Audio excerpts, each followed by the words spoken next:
Hai teman-teman, di video kali ini aku bakal bahas materi mengenai karir dan sertifikat kompetensi di bidang komputer. Topik ini sebenarnya cukup menarik, apalagi buat kita yang lagi kuliah dan mulai mikir nanti lulus mau kerja di mana atau butuh bekal apa aja buat masuk dunia kerja. Jadi sekarang ini bidang komputer dan teknologi informasi itu luas banget.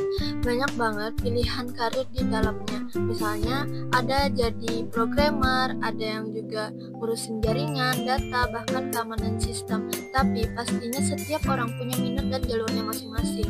Meskipun kita masih kuliah, gak ada salahnya buat mulai cari tahu lebih awal soal peluang kerja yang mungkin kita minati. Jadi nanti kita bisa lebih siap dan punya gambaran ke depannya.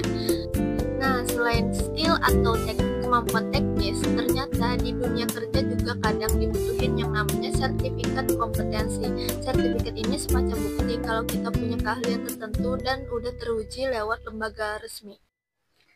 Contoh sertifikat resmi itu kayak sertifikat CCNA dari Cisco buat yang minat di jaringan, atau CompTIA buat di bidang umum kayak hardware, jaringan, dan keamanan. Buat yang tertarik di keamanan cyber atau cyber security, ada juga yang namanya Certified Ethical Hacker atau CEH.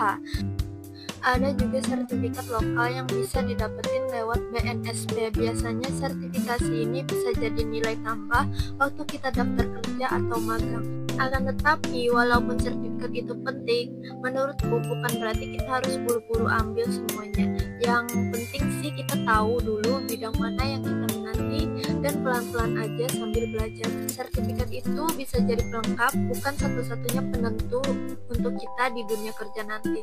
Selama kuliah juga, kalau bisa cari pengalaman kayak ikut lomba, magang, atau ngerjain project bareng teman. Karena itu juga termasuk modal buat melamar kerja nanti.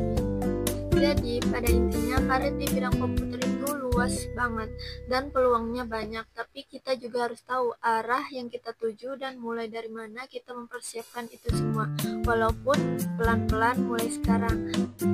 Oke, itu aja penjelasan dari aku mengenai materi ini. Semoga bisa membantu teman-teman yang lagi ngerjain tugas atau yang lagi nyusun rencana buat masa depan. Terima kasih udah menonton.